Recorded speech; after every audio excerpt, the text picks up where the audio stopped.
Y llegó el momento de anunciar a nuestro primer invitado, es Jimena Ochoa, víctima de las FARC, cofundadora y miembro de la Junta Directiva de FEPCOL, Federación Colombiana de Víctimas de las FARC.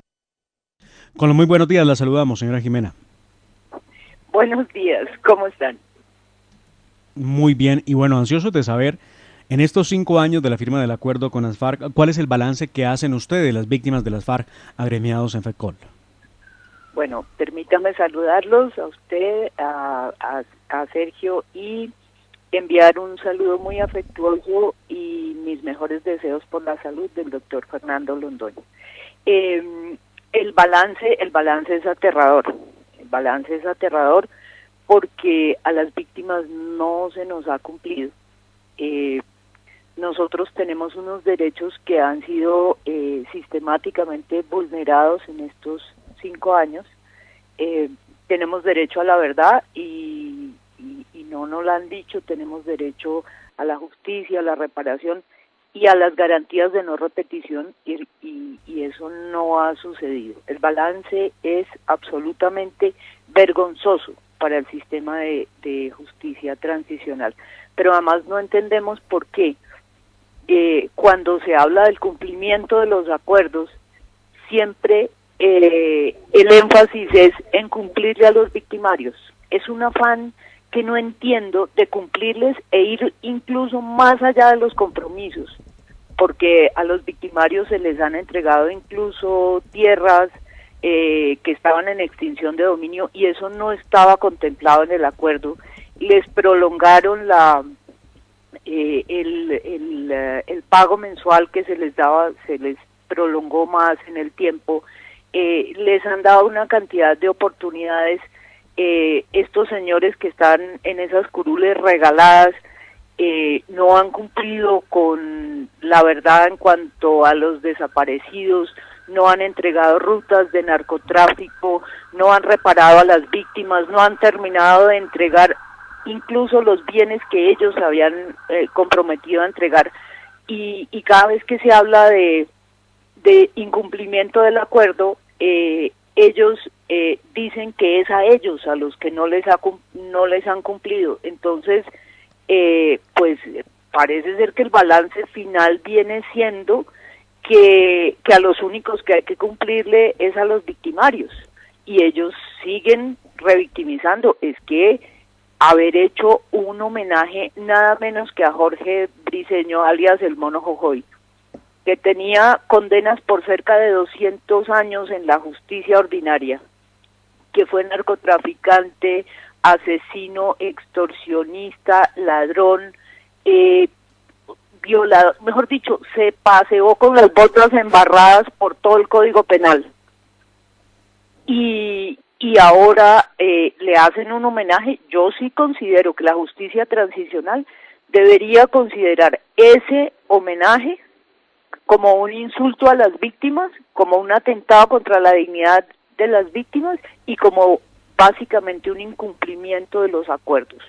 Y proceder, es que no se nos debe olvidar que la libertad de la que ellos gozan en este momento es condicional, y está condicionada, como su nombre lo indica, a que cumplan con unos compromisos, entre ellos el de no revictimizar.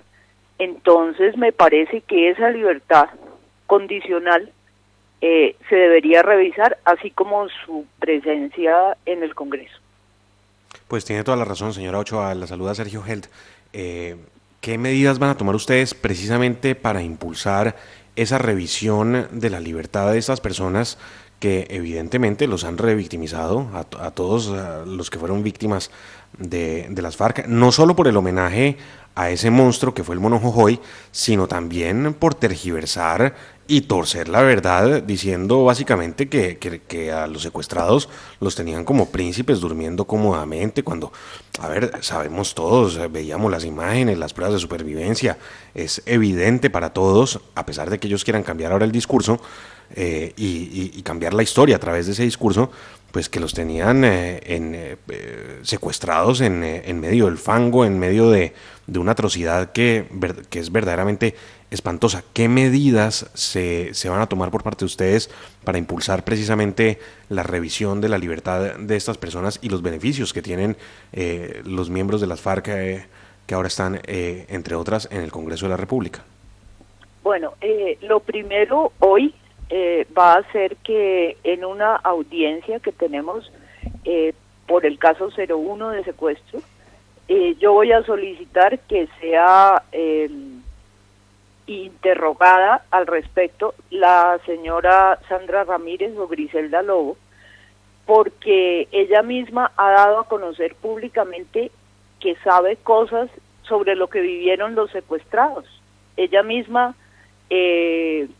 con sus propias palabras, habló de la situación de los secuestrados y entonces, en esa medida, como parece ser que la señora sabe algo sobre la situación que vivían los secuestrados, así lo interprete de manera torcida a su amaño, pues que la llamen a responder por eso, porque además sabemos, por lo que ella misma ha dicho, que fue radiooperadora del máximo jefe de las FARC durante muchos años. Luego, esa información ella tiene el deber de aportarla, y vamos a ver qué otro camino tenemos, porque es que lo más ofensivo del comentario de la señora es que no, los familiares de los secuestrados no solamente pagamos a un precio absurdo la camita y el cambuche, como decía ella, sino que le seguimos pagando el salario para que diga lo que dice,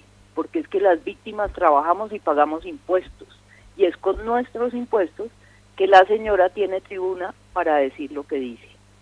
Entonces, es una situación de flagrante injusticia y es un reclamo que hacemos desde aquí, tanto a quien se encarga de la reincorporación, el doctor Emilio Archila, como a la justicia transicional, porque eso no se puede repetir. Seguramente algunos apasionados con el acuerdo que llaman de paz que se firmó entre las FARC y el gobierno Santos hace 5 años, están diciendo que cuál es el problema, y uno le pregunta a las víctimas, a ustedes, señora Jimena, ¿cuántas casas les han entregado a las víctimas? ¿Cuántas hectáreas de tierra han recibido ustedes? ¿Cuántos salarios mínimos les aporta el Estado por la firma del acuerdo? ¿Cuántas curules han recibido ustedes y cuántas oportunidades de ser escuchados ante la justicia llevan? ¿Eso existe en medio de ese acuerdo que decía en el papel que las víctimas eran el centro del acuerdo?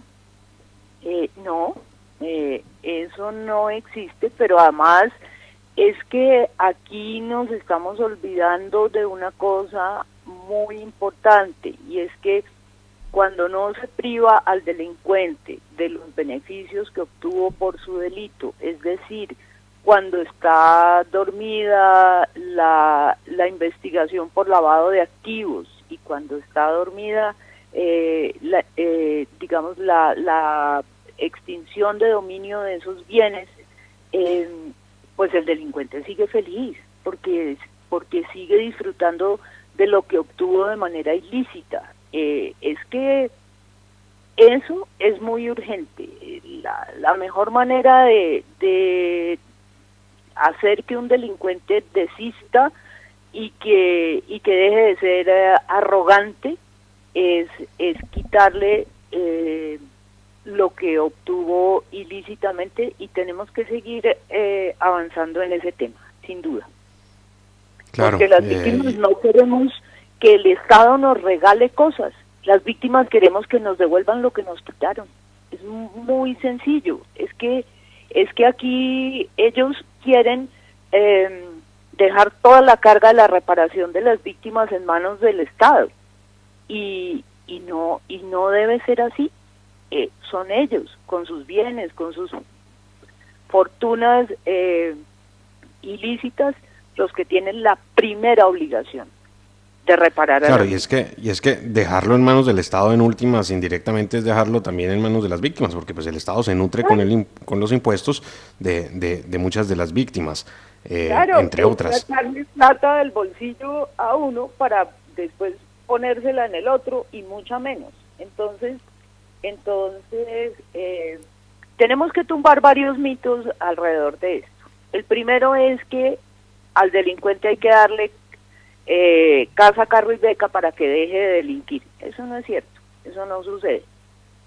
Y el segundo mito que debemos derrumbar es que todo debe correr a cargo del Estado, porque como dices tú muy bien, el Estado somos todos los que pagamos impuestos, todo el que hace mercado y le pasan una tirilla de factura con el valor del IVA, está pagando impuestos, todos pagamos impuestos. ¿Y por qué tenemos que hacernos cargos todos de la reparación que debe correr a cargo de quienes causaron el mal?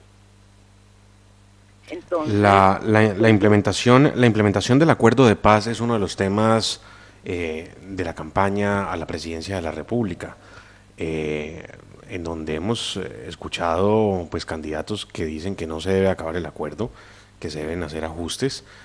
¿Por dónde ven ustedes esos ajustes, más allá de este tema de la reparación? Porque pues ya 5 años y obviamente no se ha proferido la primera condena, 5 años y uno siente que aquí no pasa nada más que ese mensaje, ¿no? De que es un proceso de impunidad y de que el crimen paga, como lo estamos evidenciando con este proceso. Eh, ¿Cuál es la postura de ustedes frente a la implementación del acuerdo y cuáles son los ajustes que creen se le deberían hacer más allá de este tema de la reparación? bueno,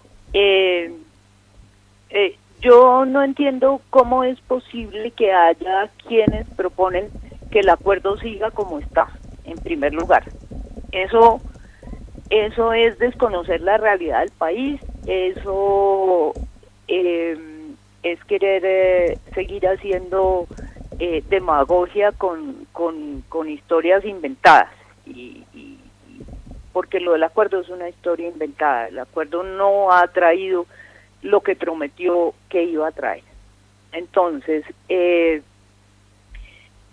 tenemos que proponer un cambio. En primer lugar, que haya equidad en la representación. Es que las víctimas no tenemos ni siquiera abogados.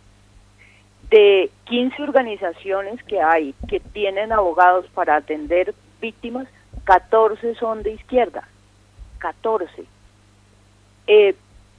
No tenemos abogados para que nos representen ante la JEP. Tenemos que pedir que los compromisos se cumplan y se cumplan de manera efectiva. Y hay que, digamos, activar los mecanismos que hacen que el proceso de paz en Colombia sea evaluado de acuerdo con los estándares internacionales. Es que esta impunidad que hay en la JEP,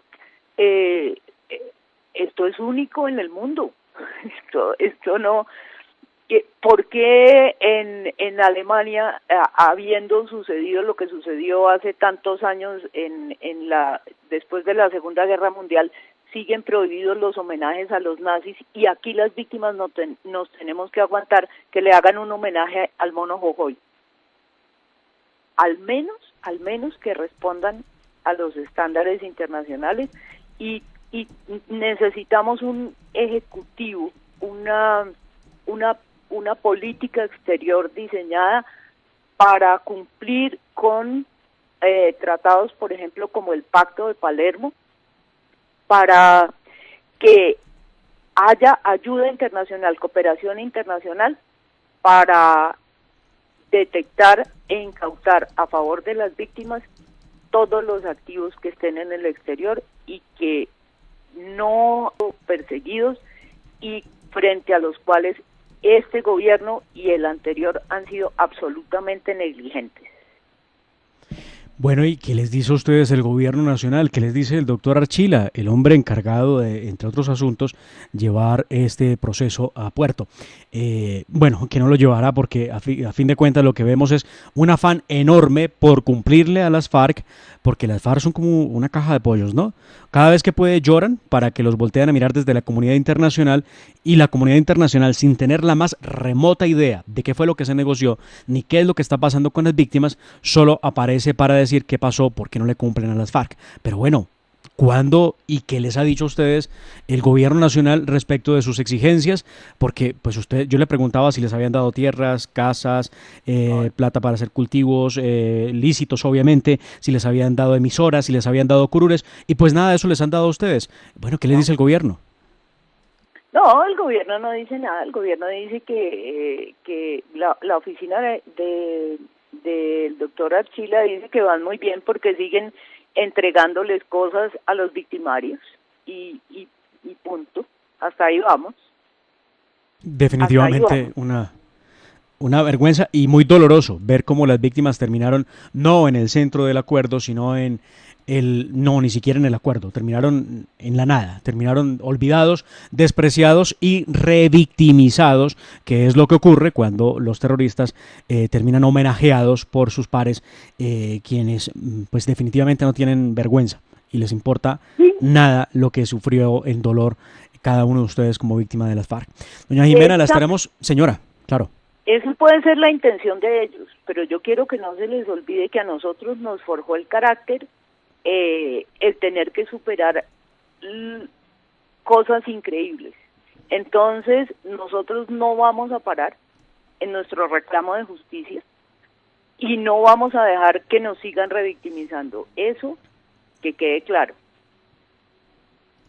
Pues como corresponde, señora Jimena Ochoa, víctima de las FARC, cofundadora y miembro de la Junta Directiva de FEPCOL, Federación Colombiana de Víctimas por las FARC, le agradecemos por haber estado en la hora de la verdad, le deseamos un feliz día y estaremos en contacto con usted para ver si alguien se pronuncia. Uno esperaría que la Justicia Especial para la Paz salga a condenar esto porque esto es una violación directa a ese principio elemental para poder hacer parte de la jurisdicción de aportar verdad y de no repetición. Por supuesto. Muchas gracias, Sergio. Buen día.